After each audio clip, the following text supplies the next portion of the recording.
Pernah nggak sih kamu dengar cerita orang yang bener-bener jenius dan bahkan kayaknya orang ini bisa tuh nyelamatin dunia, tapi ujung-ujungnya malah dia masuk penjara. Namanya Elizabeth Holmes. Dia tuh bikin startup baru dan punya gagasan besar di dunia kesehatan. Startupnya namanya Theranos dan berhasil dapetin investasi sampai miliaran dolar tanpa punya produk yang jelas. Dia tuh pernah dijuluki sebagai Steve Jobs-nya perempuan tuh. Dia juga pernah jadi sampul di majalah Forbes, pernah masuk daftar miliarder muda juga. Tapi semua itu bohong. Yang bohong itu bukan tentang beritanya yang dibesar-besarkan, terus hoax tentang dia masuk sampul majalah Forbes, bukan. Tapi tentang teknologinya. Gila ya. Dia bisa nipu banyak orang-orang pintar di Amerika Serikat, bahkan sampai ngumpulin miliaran dolar. Nah, kenapa investor-investor besar yang katanya jago analisis nih, dia tuh masih bisa ketipu, masih bisa percaya sama teknologi yang belum ada buktinya. Dan yang paling penting, kenapa cerita ini bisa penting buat kamu yang tinggal di Indonesia? Karena bisa jadi kita tuh lagi ngulang siklus yang sama, men. Di balik euforia yang tinggi, terus presentasi-presentasi yang keren, valuasi yang besar, ada kemungkinan kita tuh juga lagi dikasih sesuatu yang cuman harapan palsu doang. Di video ini aku akan bongkar cerita tentang Elizabeth Holmes. Dari awal dia bangun Theranos sampai dia bisa nipu banyak orang, dan apa hubungannya sama ekosistem startup di Indonesia. Kalau kamu peduli sama masa depan bisnis, teknologi, dan uangmu sendiri, ya tonton sampai selesai. Karena cerita ini bukan cuma tentang Amerika, tapi tentang kita. Elizabeth Holmes itu tuh beda. Dia datang ke dunia teknologi bukan bawa coding, bukan bawa data. Dia datang dengan membawa mimpi. Waktu itu dia baru berusia 19 tahun, drop out dari kampus Stanford, dan dia bukan cuma keluar kuliah, men. Dia bawa narasi yang kayak gini nih bunyinya. Aku akan bawa revolusi di industri kesehatan.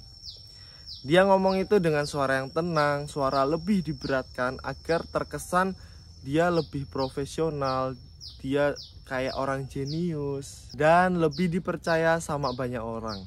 Dia pakai jas hitam kayak ala-ala Steve Jobs kayak gitulah pokoknya. Theranos itu nama perusahaannya, gabungan dari kata terapi dan juga diagnosis. Gimana? Keren nggak?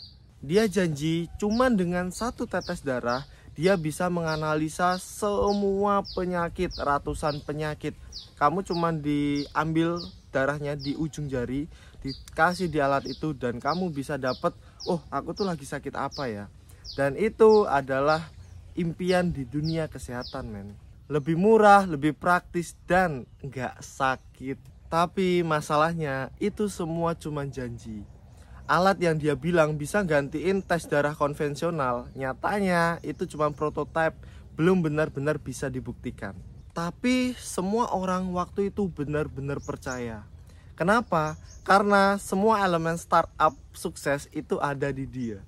Drop out iya, visi gede iya, teknologi revolusioner iya, presentasi meyakinkan banget. Masalahnya alat itu belum ada, men. Tapi dia udah jual mimpi itu ke dunia. Dan ya ini nggak tahu gimana ya, orang-orang gede banyak yang percaya sama mimpi itu. Ini mungkin bagian yang paling nggak masuk akal.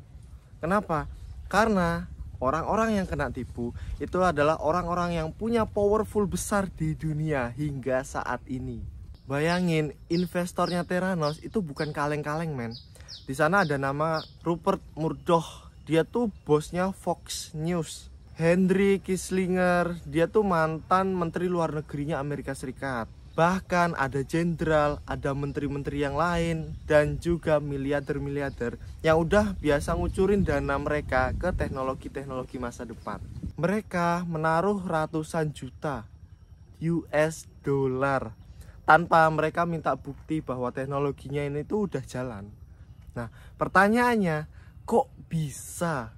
Jawabannya ada di psikologi manusia. Di sini aku ngasih 3 ya. Yang pertama, halo effect.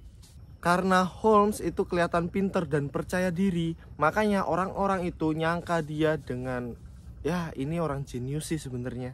Dan yang kedua, ada confirmation bias. Investor itu tuh pengen project ini bener-bener sukses, makanya mereka udah investasi. Jadi mereka tuh kayak ngabaiin tanda-tanda yang, oh ini sebenarnya penipuan nih, itu diabaikan men, karena mereka udah investasi dan cukup besar. Mereka pengen project ini sukses. Dan yang terakhir ada FOMO.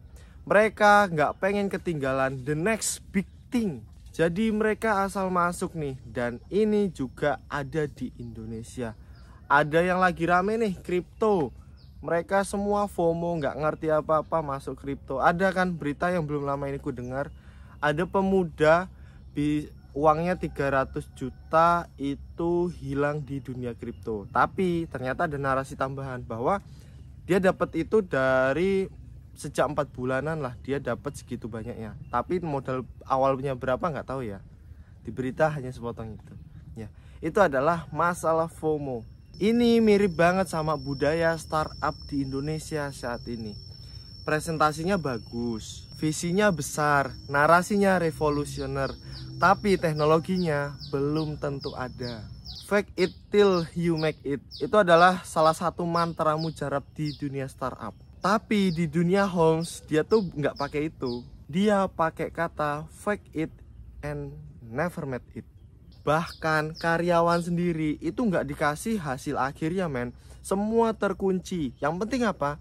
Yang penting citra di luar itu bagus. Di titik ini kita harus mulai bertanya nih, apakah kamu pernah percaya sesuatu bukan karena kamu tahu, tapi karena banyak orang percaya akan hal itu? Oke, sekarang kita coba tarik napas dulu bentar. Nah, pertanyaannya, apakah kejadian seperti ini cuma terjadi di Amerika Serikat? Jawabannya enggak men. Di Indonesia kita juga ngelewatin masa-masa demam startup men. Semua perusahaan pengen jadi unicorn, semua pengen cari pendanaan, cari investor, presentasi bagus, terus visi besar, narasi revolusioner, semua terrangkum, semua jadi satu.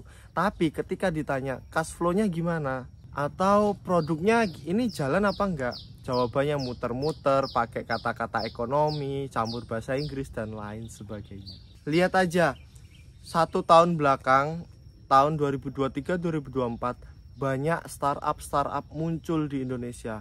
Mereka cari pendanaan besar, dan ketika mereka dapat pendanaan besar, mereka ngelakuin PHK massal. Alasannya apa? Alasannya efisiensi. Bahkan ada juga yang tutup setelah dapat pendanaan besar. Dan yang lebih miris, investor tuh kayak asal masuk duit aja tanpa ngelakuin due diligence mendalam. Asal hype, asal viral, asal disruptif, mereka langsung ngucurin dana gitu aja. Gimana? Sama kayak Theranos kan? Tapi yang paling kerasa dampaknya siapa sebenarnya?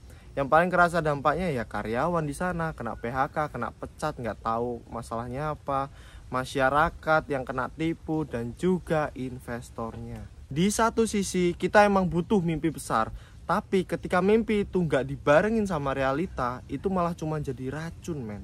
Dan yang lebih ngeri lagi, bisa aja itu semua cuman permulaan. Sekarang perusahaan-perusahaan besar udah mulai masuk pasar. Yang tadinya itu adalah pasarnya startup, sekarang perusahaan-perusahaan gede mulai masuk di sana.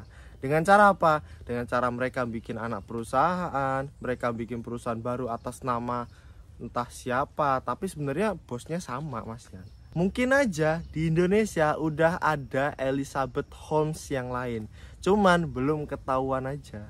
Pertanyaannya, buat kamu investor yang punya duit, yang merasa punya segalanya, atau kamu punya duit sedikit tapi pengen dapetin uang lebih dari investasi, coba kamu pengen belajar dari kasus ini, atau kamu nunggu headline berita dulu bahwa tempat yang kamu investasikan adalah bodong?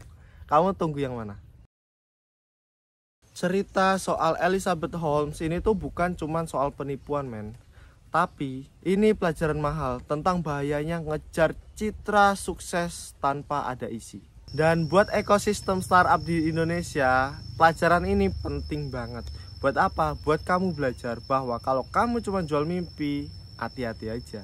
Dan buat para investor ini juga penting, kalau kamu cuma FOMO, confirmation bias atau lainnya, hey, itu duit kamu dan kamu perlu investigasi dulu tentang tempat yang ingin kamu investasikan. Begitupun kamu yang baru masuk di dunia kripto, banyak banget teknologi, banyak banget koin, kamu jangan asal masuk, jangan asal FOMO, kamu harus riset terlebih dahulu. Karena masih banyak loh di luar sana founder yang mindsetnya tuh kayak gini nih. Ketika mereka dapat pendanaan, artinya mereka tuh sukses karena bisnis mereka, bisnisku dihargain segini loh, udah sukses. Padahal maintenance dan keberjalanan bisnis itu paling penting. Apakah produkmu itu bisa nyelesain masalah atau cuma noise di sosial media doang? Nah, itu harusnya pertanyaan yang penting buat kalian startup yang pengen bangun startup, yang pengen baru mulai bisnis. Kita perlu sadar bahwa presentasi bukan segalanya. Di balik pitch deck yang kinclong, terkadang nggak ada core teknologi yang jelas, men. Dan ini bukan cuma salah foundernya, investornya juga harus belajar. Jangan cuma invest karena foundernya pernah kuliah di luar negeri atau lagi viral. Investlah karena produk dan timnya solid. Karena visi dan eksekusinya juga jalan. Gak usah takut kamu kehilangan the next unicorn selanjutnya, katanya. Padahal aslinya cuman kuda poni, kuda apa yang itu, yang kecil dan apa namanya lupa aku, keledai. Nah, jangan takut, padahal isinya tuh cuma keledai ada atau kuda poni yang dikasih topeng unicorn. Nggak usah khawatir, men. Mending kamu riset dulu, kamu pelajarin dulu, baru kamu investasi. Ini bukan cuman buat orang yang punya duit ya, bukan cuman buat perusahaan gede, bukan cuman buat orang kaya, bukan, tapi buat kita semua. Elizabeth Holmes pernah bilang kayak gini, kamu gak akan bisa menciptakan masa depan kalau kamu gak yakin bahwa kamu bisa. Tapi percaya doang ternyata gak cukup, kamu perlu ada buktinya. Cerita Elizabeth Holmes ini bukan cerita tentang satu orang jahat, bukan. Tapi cerita bahwa sistem itu bisa dibutakan sama mimpi, men. Dan mimpi itu kalau nggak hati-hati bisa jadi mimpi buruk.